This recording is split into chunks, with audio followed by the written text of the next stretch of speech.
नमस्कार दोस्तों, जैसे कि आप सभी जानते हैं कि किसी भी व्यक्ति पर यदि कोई दुख आ जाए तो वो कितना परेशान होता है, लेकिन उस व्यक्ति को उस दुख से परेशान नहीं होना चाहिए। क्यों नहीं होना और होना चाहिए, तो चलिए आज हम उसी के ऊपर बात करेंगे।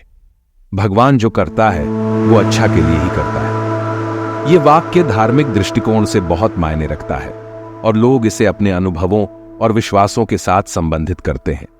ये कहता है कि ईश्वर अपने सृष्टि में सभी कार्यों को नेतृत्व करता है और वे सभी भले के लिए ही होते हैं। ये विश्वास करने वाले लोग अक्सर दुखी या मुश्किल समयों में शांति और शक्ति प्राप्त करने के लिए भगवान के प्रति भरोसा करते हैं। इस विश्वास के अनुसार भगवान का कार्य सभी के भले के लिए होता है। हालांकि हमारे लिए उसे समझना कठिन हो सकता है, क्योंकि विश्वास की ताकत होती है जो हमें सामंजस्यपूर्वक सोचने और सब कुछ अच्छे तरीके से संभालने में मदद करती है। तो चलिए इसका सही उदाहरण के साथ संत रामपाल जी महाराज के मुख कमल से सुनते हैं। ये वही संत रामपाल जी महाराज है जो कि पूर्ण परमात्मा के अवतार है। एक समय एक राजा का एक महामंत्री था। वो भगवान पर बहुत विश्वास रखता था। राजा भी धार्मिक था, लेकिन उस महामंत्री का विश्वास परमात्मा पर अलग ही था। दूसरे जो मंत्रीगण थे वो उस महामंत्री से बहुत ईर्ष्या रखते थे। उनका उद्देश्य था कि किसी प्रकार ये राजा के हृदय से गिर जावे और मेरा नंबर आ जावे महामंत्री पद पर।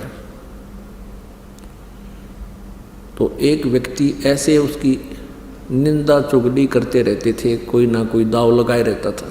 एक दिन राजा अपनी तलवार की धार चेक कर रहा था, वो कितनी तेज है, ऐसे स्वाभाविक निकाल कर अन्य हाथ से ऐसे देखते हैं जैसे ये नाई उस तरह देखा कर। उधर से वो बातें भी कर रहा था और साथ में उनके मंत्री महामंत्री खड़े थे। उसका ध्यान रहा नहीं, राजा की उंगली कट गई, अलग होगी, दूर जा गिरी। और वो राजा ने कहा, ले भाई बड़ा बुरा हुआ है, तो मेरी तो उंगली कट गई। तो महामंत्री ने कहा कि राजन बहुत अच्छा हुआ, परमात्मा जो करता है वो अच्छा ही करता है, अच्छा ही हुआ। अब उस राजा का कुछ तो दर्द हो रहा, और कुछ ही वो चुगलखोर पहले उनको कहते थे कि ये आपका वफादार नहीं है। राजा को वो बात ध्यान में आ गई कि ये तो मेरा शत्रु है, मेरी उंगली कटी न होगा, बहुत अच्छा हुआ। राजा ने कहा दूसरों को कि इसको कैद में ठोक दो, और जो चापलूस था वो महामंत्री बना दिया, जो उस भगत की निंदा किया करता था। कुछ दिनों के बाद राजा की उंगली ठीक होगी। ठीक का मतलब कट तो गई वो, लेकिन वो जख्म भर गया, जो शेष टूंड सा बचा था इतना, बाकी सारी कट चुकी थी। राजाओं की फिर एक व्यवस्था होती है, वो शिकार खेलने जाते हैं, जंगल में शिकार खेलने जाते हैं, इन मृगों को मारते हैं। अब राजा और वो महामंत्री जो नया चुना था, और भी 20-30 उसके सैनिक 50 चले गए। राजा और महामंत्री जंगल में अकेले रास्ता भूल गए। उधर से जंगली लोगों का कोई पर्व था, देवी को बलि देनी थी। उनके पुरोहित ने कह रखा था उन जंगली लोगों के सरदार को, उनके पुरोहित ने कह रखा था कि मनुष्य की बलि दो तब देवी प्रसन्न होगी। तो उन्होंने, उस सरदार ने, वहाँ के जो मुखिया ने, जंगल के उन लोगों के मुखिया ने चारों तरफ बहुत से अपने व्यक्ति भेज दिए कि कोई मनुष्य लाओ पकड़ के, आदमी लाओ पकड़ कर, नर बलि। वो 20-30 जने जा रहे थे। राजा और वो महामंत्री दोनों दिख गए, चारों तरफ से घेर लिए और पकड़ लाए। पकड़ के लाके खड़े कर दिए। अब पुरोहित ने कहा कि इनके अंग देखो, कोई अंग भंग ना हो, यानी शाम पूर्ण हो ये, नहीं तो पूजा अधूरी रह जाएगी। काना ना हो, लंगड़ा लूला ना हो, हाथों की उंगलियां पूरी हों।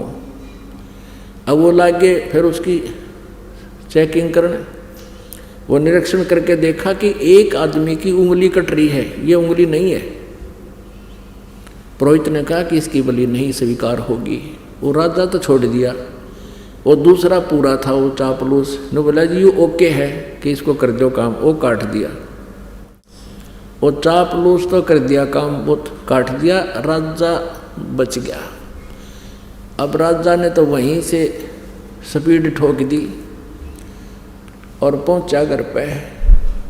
आते ही सबसे पहले उस महामंत्री को जो कैद कर रखा था उसको खोला और सीने से लगा कि भाई मुझे क्षमा करना, मेरे से बहुत भूल बन गई, आपको मैंने जेल में डाल दिया। आपने जो शब्द कहा था उस दिन कि आपकी उंगली कट गई, बहुत अच्छा हुआ, मुझे बहुत दुख हुआ था आपकी बात का, लेकिन आज मेरे साथ वो घटना घट गई कि आपका वचन सही था, कि ये बहुत अच्छा हुआ। अब राजा समझ गया, राजा को पता लग गया कि मेरी उंगली कटने से मेरी मौत बच गई, मेरा जीवन बच गया, नहीं तो मेरी जान जानी थी। तो फिर उस राजा ने मंत्री से कहा कि भी ठीक है, मेरे लिए तो अच्छा हुआ मेरी उंगली कट जाने से मेरी जीवन रक्षा होगी, लेकिन आपके लिए क्या हुआ, आपको अननेसेसरी 6 महीने की कैद काटनी पड़ेगी। अब वो महामंत्री, भूतपूर्व महामंत्री कहता है कि मेरी भी जान बच गई ना, आज तेरे साथ मैं होता और मेरी जान जाती, इस 6 महीने की कैद में मेरा भी जीवन रक्षा होगी, ये भी बहुत अच्छा हुआ। तो पुण्यात्माओं, ये भले ही कथाएं हों और भले ही ये सच्चाई है, लेकिन ये विधान परमात्मा का ऐसा ही है, हमने इसको सत्य ही मानना पड़ेगा। तो किसी के साथ कोई ऐसी घटना घट भी जाती है तो इन परमात्मा के जो दिए हुए फार्मूले हैं, इनको तुरंत अप्लाई कर लिया करो अपने माइंड में, 90% टेंशन खत्म हो जाएगी। और फिर रिजल्ट देखना परमात्मा का। कहते हैं द्वार धनी के पड़ा रहे और धक्के धनी के खावे, 100 काल झकझोल ही पर द्वार छोड़ नहीं जावे।